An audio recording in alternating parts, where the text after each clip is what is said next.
Hey, it's Megan Garber, one of the co-hosts of How to Know What's Real. We're excited to share with you a special series drawn from past seasons of the How To series. For the last 6 weeks, we've been revisiting episodes around the theme of winding down. This episode is our last in this series, and one of my personal favorites. It's from Season 4, How to Talk to People, and is called How to Make Small Talk. Take a listen as former host Julie Beck and producer Becca Rashid talk with experts from hairstylists to self-described socially anxious people about how they work on letting go of social anxiety.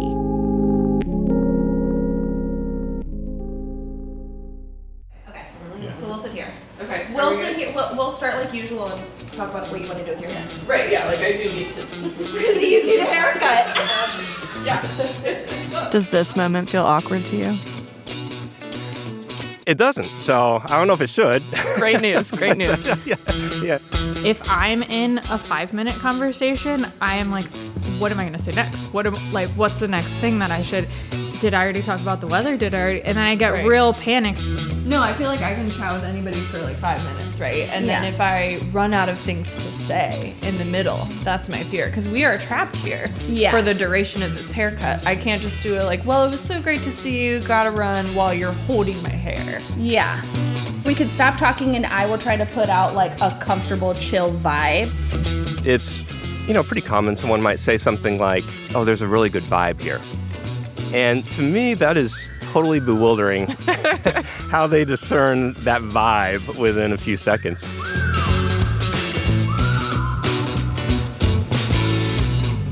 Hi, I'm Julie Beck, a senior editor at The Atlantic.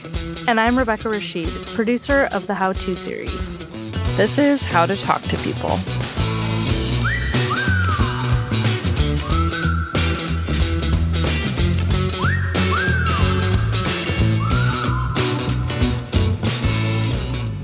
Here at The Atlantic, I oversee the family section, and I've also been reporting on friendship for many years now. So I think a lot about relationships and community, and I do see often that people struggle to form the close relationships that they really want.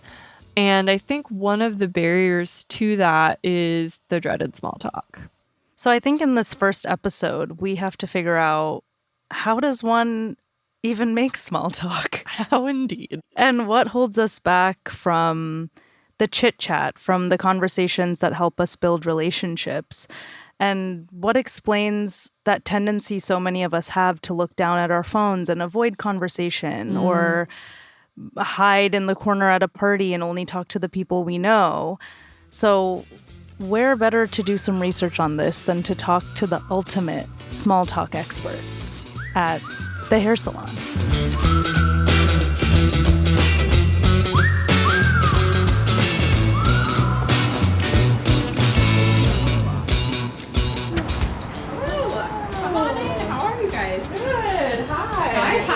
Good to see you.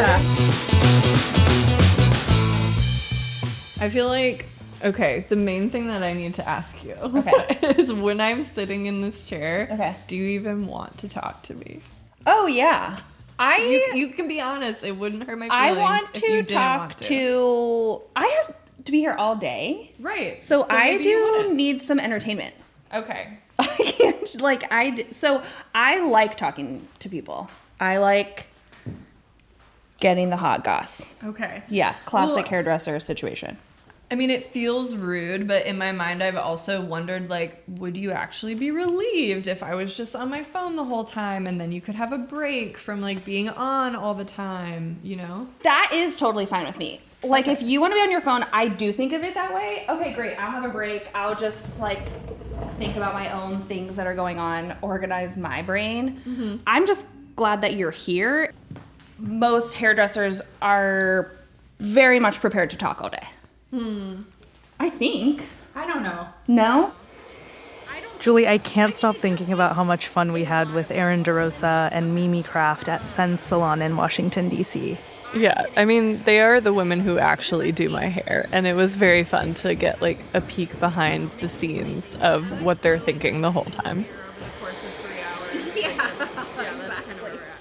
I feel like if you want to talk, that's amazing. It is really entertaining and fun to have conversation and to have like good conversation. But if you don't want to talk, don't try to talk, because then it's like really hard to have a conversation. And then it's even more work to like keep it going and try to like fill the silence or whatever. And I'm very comfortable with silence and very comfortable just like doing my thing and, you know, someone else doing their thing. But if you do want to have a conversation, that's also always welcome. I'm curious, what is it about small talk that makes you so nervous? Okay, to clarify, I don't know that it makes me nervous all the time. I think what's interesting about it is it's like you can't really get around it. Any relationship that you're going to have like has to start with a conversation, and you usually start with like the safe topics, the small talk, the this, the that. So it's more a situation where I am trapped on the train with an acquaintance I don't know that well, and we have 20 minutes to fill, and I got 5 minutes of material. If I'm getting my hair cut or anywhere where you're just trapped with either an acquaintance or a stranger for a long time. Pulling the shape up a little bit. Yeah. You like the layers longer. Longish. But you still like to have enough. And you have to kind of navigate, like, how much are we going to talk to each other? What are we going to talk about? Would they rather I just left them alone, but we're both too polite to say so? I do get in my head a lot about that, and I find it very hard to relax sometimes if I am receiving a service. And, like, probably if I was just normal and like relaxed and enjoyed the situation, it would make them more comfortable. Like I'm probably putting off a vibe. It can be extra challenging when the terms of that relationship are not really established in any way. Like just having a conversation with that person doesn't necessarily mean you're moving towards friendship. Yeah, you're right. Like the kind of people that are in your life, but that relationship is not necessarily going to grow from what it already is. But you still need to interact with them, and perhaps semi-regularly, and just like, how do you approach that? Like the barista you see every day, and you know that she knows that you always get the iced vanilla latte, and she knows that you know that she knows, but you still just like order it freshly every time? Yes. And you don't ever acknowledge anything? Do you both consider yourself extroverts? No. Oh. No. Okay. Hard no. Extreme no. Well, then how do you sit here and make small talk all day, every day? Does it exhaust you? I once heard that introverts like to have like one-on-one deeper conversations, whereas extroverts are more comfortable with like typical small talk. I am not interested in small talk. I want to get right into the real talk immediately. And I definitely don't want to go to like a party, honestly, basically ever, or be in a crowd where I have to like make small talk with a lot of people, because that is exhausting to me. But having like deep connections and one-on-one like deeper conversations with people I like that, and I'm good at it. Well, how do you define small talk then? For me, small talk is like, oh, it's cold out. Yeah, it's cold out. Oh, do you like cold? No. Oh, yeah, me too.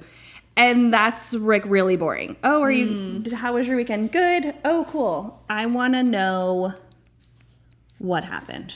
Well, are you coming in hot with your clients? Like, do you believe in God? You know what I mean? Like, it is like lighter. Yeah. I mean, sometimes I'm coming in hot. Sometimes like, if I'm like, oh, how was your weekend? Great. I will be like, what happened? I will usually say like, did anything crazy happen? Did anything crazy happen? Did anybody go to the hospital? Like, I want to get like straight into it. If somebody was like at a party, you can tell when somebody comes in on a Saturday morning and they were at a party, you know, the night before, and you really are like, what happened last night? What went down? I do like getting straight into the details. I guess I'll also say, like, I don't come in, hey, how's your hair? Do you believe in God? It's more like, somehow it'll come up somewhere in the conversation. You know, you'll be talking about their family or like their parents or whatever. And then it's like, oh, how were you raised? Were you raised religiously? It sort of evolves. And then I will say, well, do you believe in God? Yeah. So that's a real example that has happened. Oh, yeah, for sure. But I like to have conversation like that with people, and that's like one of my favorite things about this job is having real conversations like that. She gets the very most dirt out of people because I just love a good story. She is so genuinely curious that even if somebody maybe was not going into a conversation thinking they were going to reveal a detail, she will get it out of them. I will. Because of I her will. genuine curiosity. I will. Yeah. That is like a lot of people are sort of in denial about what is happening in their situation. And because we've heard so many stories that are similar and we are like, no, like this is what's really happening. And we're like, girl, no. Yeah. Well, this is what's happening. This is what's happening. And then, like, come to find out, like, maybe their next Yes. visit or their visit after that, they're like, that is what's happening. Because that is the value in good small talk and conversation, is that you learn from other people's experiences. And so then those things, everything repeats itself. Like, nothing's really a new thing. So somebody comes in and you're like, I know what's happening there. I think small talk gets a lot of hate, but even if it's a little boring, it serves a purpose. So those like basic neutral topics that people love to hate on, like how's the weather, like sure is a hot one out there, like those serve a purpose of being something neutral that can smooth the path of our interactions. But I think sometimes my producer brain that wants to cut to the story, and I'm not always as delicate in the way I phrase my questions. And my intent is not to be offensive, but maybe just to connect with the person in the way I know best, or maybe be respectfully personal and try to bridge that gap. So your approach to small talk then is to like try to get personal as quickly as possible. Not uncomfortably so, but I do struggle with the repeated how's the weather with someone I see every day. It's like, let's move this conversation along. We've seen each other. We have some basic context of who each other is. I feel like I thrive on that surface level, just the sort of Seinfeldian like observational comedy of like, these are things that are happening around us that like I can remark upon and do a little bit with you and then like tip my hat and walk away. Once we transition to something that is a little more personal, that is where I feel like a little bumpy. In our conversation with Erin and Mimi, it really wasn't that awkward surface level kind of small talk that I think people fear. Right, and it seems like they were really naturally cognizant of people's different comfort levels and what would be an appropriate story to share. And they were sort of able to read the room and read the space of the conversation. And, you know, they're experts at this. They do this every day.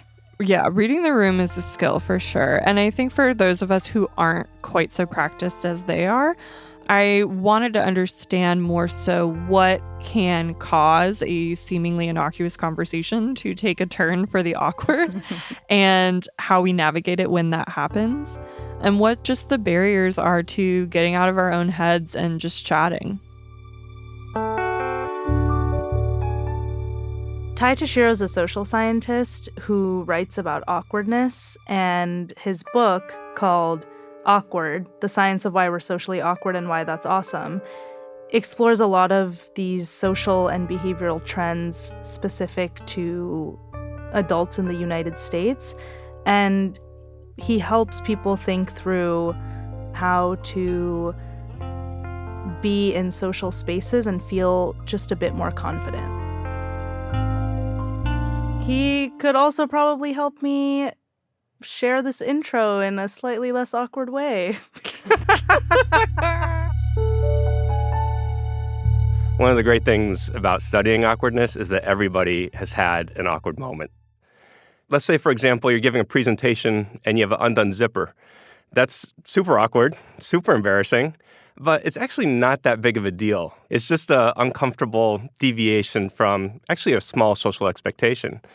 If you had spinach in your teeth during a first date, the same thing. It's actually a really small kind of social expectation, but we have this really powerful emotional reaction to it.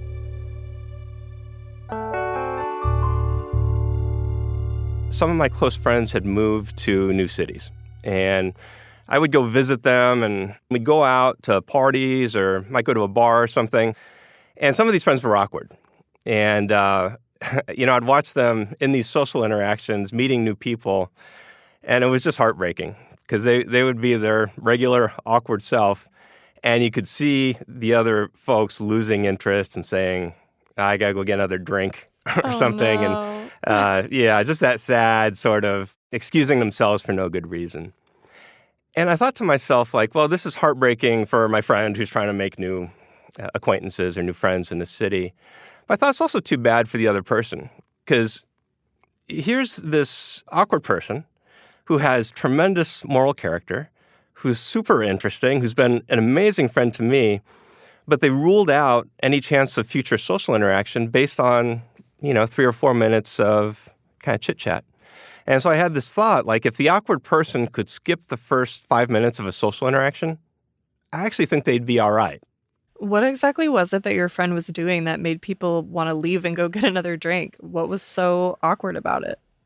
This friend is still a space invader. So in the U.S., the typical amount of space you give someone is about 18 inches. Oh, I thought you meant like the video game. Okay.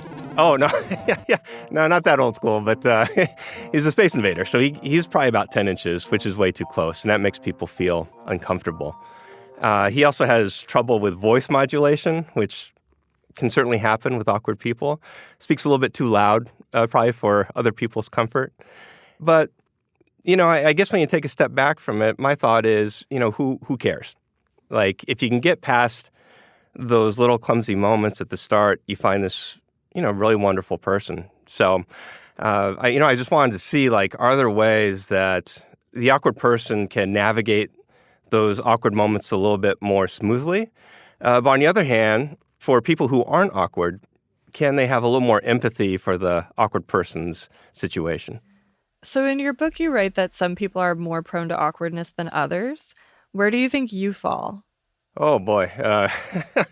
I'm pretty awkward. So when I was a kid, I was very awkward. And I think in adulthood, I can pass for socially fluent in most situations, but I certainly still have my moments. Yeah, you're doing great. You're doing great.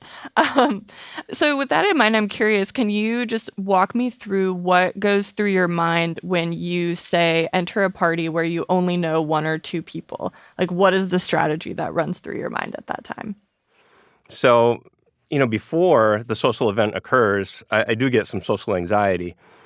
I think maybe the difference for someone who's awkward is these feelings of anxiety aren't irrational. So I'll give more thought to small details, like what am I going to wear? What would be an appropriate thing to bring? What time am I going to get there? So I just have a little self-talk before I go into these situations. I call it my mental preparation. And I'll just say, hey, you don't know anybody. You're nervous about that. And that's okay. You've been in these situations before and you can do it, but I need to have a more assertive attitude than would be natural for me. When I get there, there's kind of this funny thing that happens. So let's say I go with a friend and we walk into the party and it's in full swing. It's, pretty common. Someone might say something like, oh, there's a really good vibe here. There's a really good vibe in here. And to me, that is totally bewildering. How they discern that vibe within a few seconds. So awkward people, when they enter a social situation, they're not all at once kind of evaluating what's going on. Instead, what they're doing is they're looking at individual pieces of information and then kind of putting it together almost like a puzzle to figure out what the situation is like and how they should behave. So it takes longer for me to read the room, I guess, and then feel comfortable enough to get in there and interact smoothly with other people.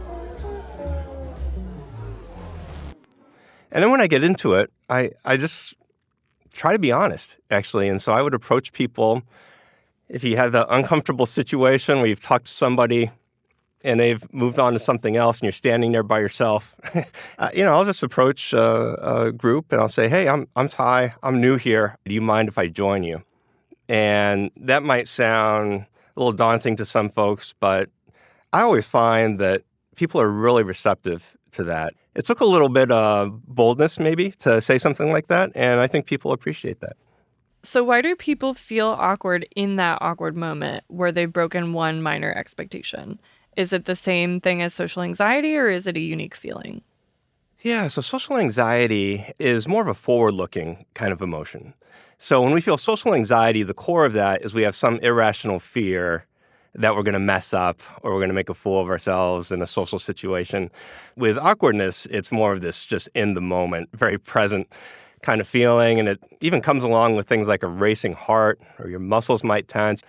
Of course, one of the hallmarks is that you might blush, right? And people usually feel horrible about that. They think I've just made this awkward moment worse by blushing.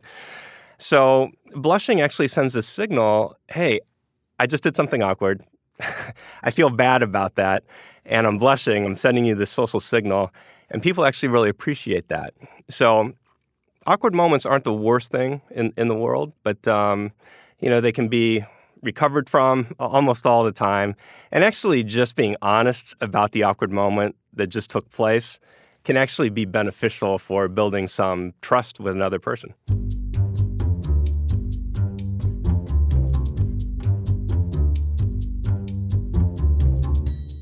So do you think that you've gotten more comfortable with socializing over time, or do you just feel like you've learned strategies? I think it's that I've learned strategies first, and then the social comfort came after that. So let me give you a quick example maybe from childhood about some of these strategies I had to learn. Sure. So when we would go to Wendy's to get a hamburger, my parents would park the car and they would turn around and they say, Ty, it's time to mentally prepare. And I would shake my head yes, because I knew exactly what this meant. And what it was this kind of Socratic dialogue where they would ask me a series of questions, and it would help me prepare for what the expectations would be in the social situation, and also help me think about what I need to do with my social behaviors to handle it well and appropriately. So they'd say things like, well, where are we? I'd say, well, we're at Wendy's, and it's almost like a surprise. Like, oh yeah, here we are. We're at Wendy's. What's the first thing you need to look for when you step inside the door? And I would say, well, I need to look and see if there's a line. And that's because sometimes I would go in and just shoot straight to the front. And not because I was trying to cut or cheat.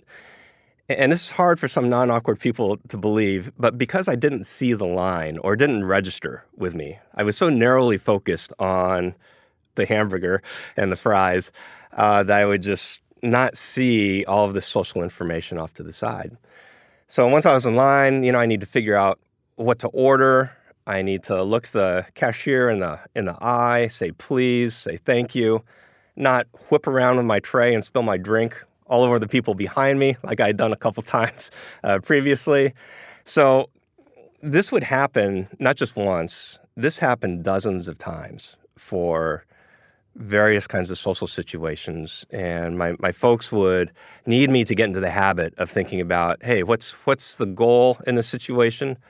What are the small expectations you're going to encounter? And then what are the behaviors that you need to execute to be socially fluent in the situation? So I think with, most kids, you could say, hey, make sure you're polite, when you're ordering or something like that. And they would think of all the little behaviors that go into that. But for the awkward kid, that's not intuitive. And so you just need to break it down into the component parts. And once you do that, I was pretty good. I mean, if you walked with me into a Wendy's now, I'm pretty smooth.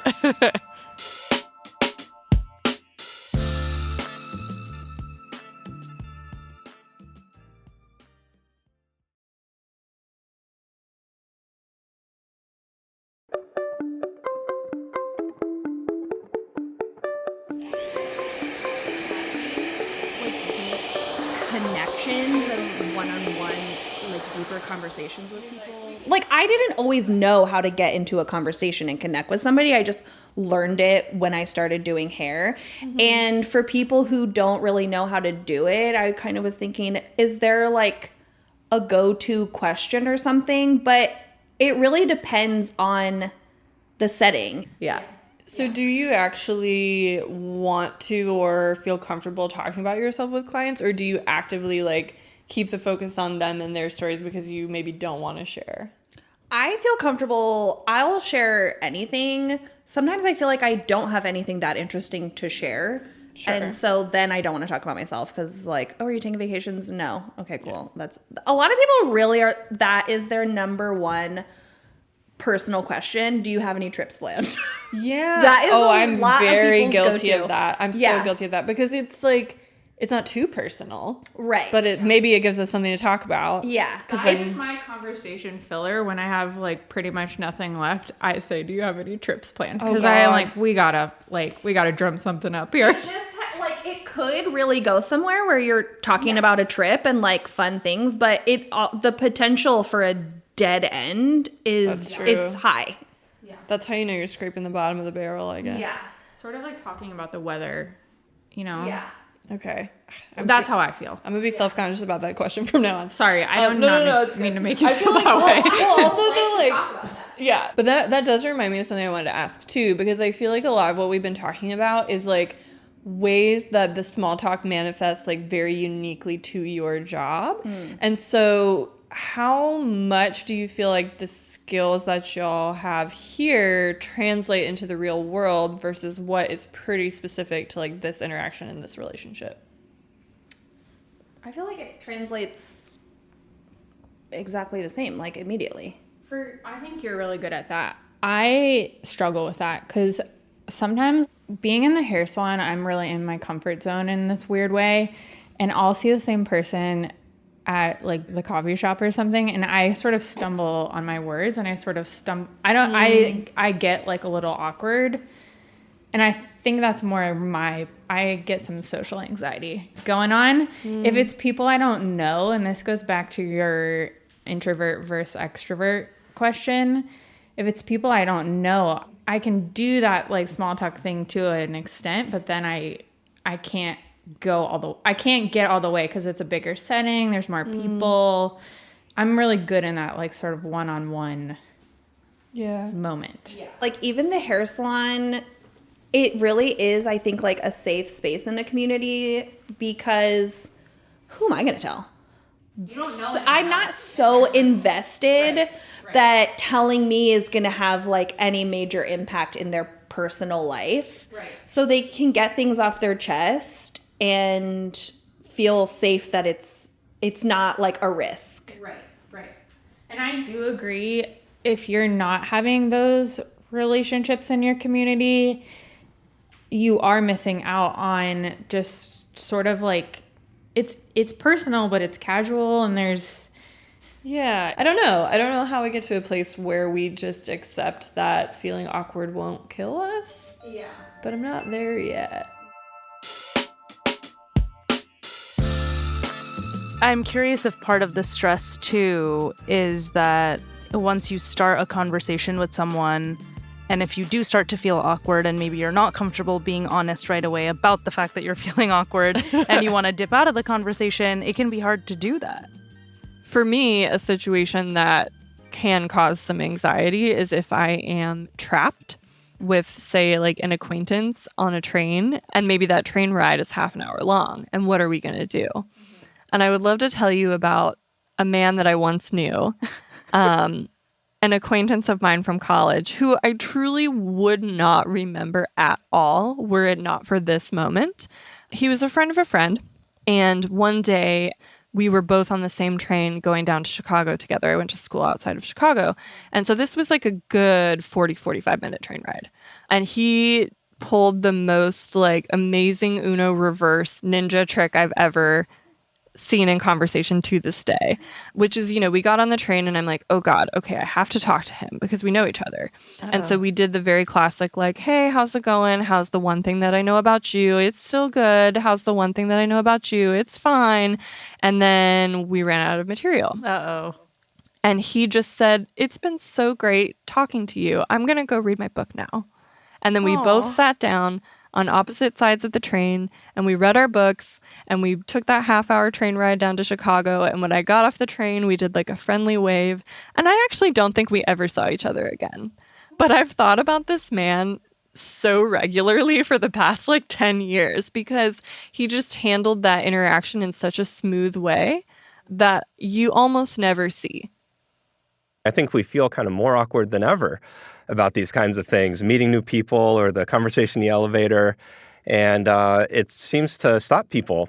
Why do you say you think that we're more fearful of awkwardness than we used to be? I think maybe some of it has to do with the fact that, we don't have to interact with people as much as we used to. We can do it through our social media, or we can get absorbed in our phones, or stay in the comfort of our home and stream some show. There's all these outs from actually being face-to-face with people and going through those uncomfortable moments of trying to get to know somebody for the first time, or dealing with the prospect that they might reject us, that maybe they don't want to hang out. And that's a scary thing as well. So I think there's these alternatives about how we can spend our time that are kind of semi-social or faux social. But I think that's actually damaging because it keeps us from doing the hard work of getting face-to-face and actually working to build a friendship. What do you mean by semi-social, faux social? Well, if you're texting back and forth with somebody, that's fine. But it's obviously not as good, right, as sitting down with them for a long dinner and getting into just a deep conversation. And same thing with social media. We've kind of put our best foot forward on social media, and we might have some nice interactions, but they're not as gratifying as a face-to-face interaction with somebody. Is the texting and the faux social interactions to some degree maybe like our way of preparing to go to Wendy's? Yeah, definitely. That's a good point. In online dating, for example, you might send messages back and forth or whatever, and that kind of gives you a sense of the person, gets the interaction rolling a little bit before you actually meet up, when all you really want to do is get face-to-face and figure out if there might be some kind of chemistry here. But even in platonic situations, it's the same thing. We can get stuck mentally preparing for something that should have happened, a long time ago. Yeah. Well, one consequence of this fear of awkwardness is people go to parties or they go to bars and they only talk to people they already know. Have you noticed that in your life? Oh, for sure. It's another thing kind of makes me just want to go over and say things I have no business saying to other people. Like what? But, I just want to say, go meet other people. You're standing here in your group of 3 you came in with, and you look semi-sad. Go talk to these other people you want to talk to. So how can we break out of that? Do we really need to break out of that, or is it fine to just embrace the safety of hanging out with my existing friends at a party? My bias would be, I don't think that's okay. There's all this disconnection going on. So the average person could benefit from more friends, and certainly benefit from more friends that they've built some quality intimacy with and they feel they can go to in a time of need. So if we go with that perspective, then yeah, we should break out of our shell and we should cross that junior high dance floor of sorts and go talk to somebody new, knowing that this person might reject us, or knowing that the interaction might be a little bit awkward, but that's okay.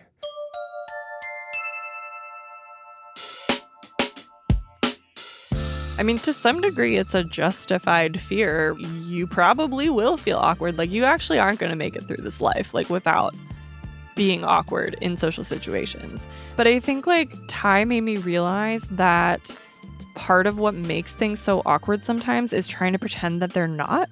All of his advice would boil down to just be honest. Just go up to those people that you don't know at the party and say, I don't know anyone at the party. Can I hang out with you?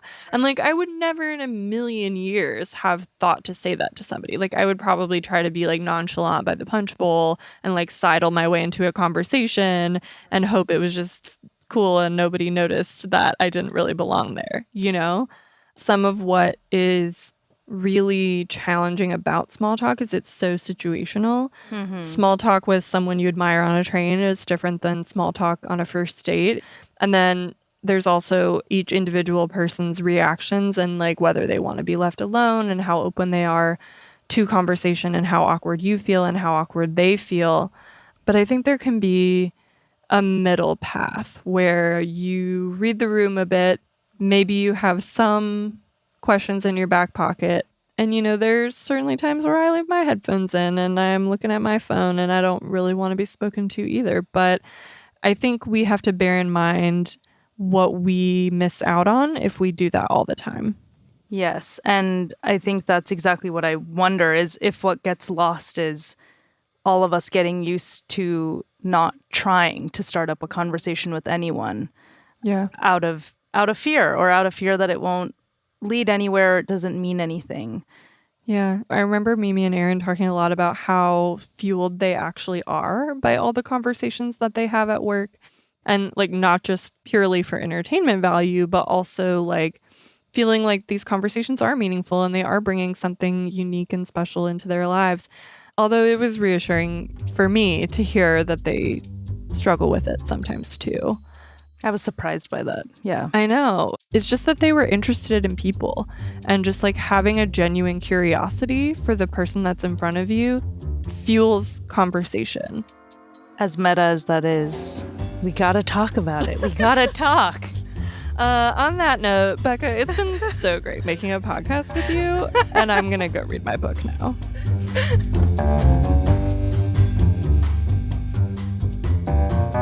That's all for this week's episode of How to Talk to People. This episode was produced by me, Rebecca Rashid, and hosted by Julie Beck.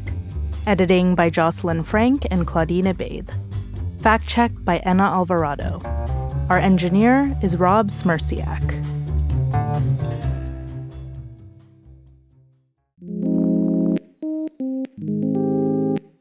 This was the final episode in our special collection, How to Slow Down. If you enjoyed this episode, take a listen to our 4th season, How to Talk to People. You can find all 7 episodes wherever you get your podcasts. We'll be back with a new season of How To soon.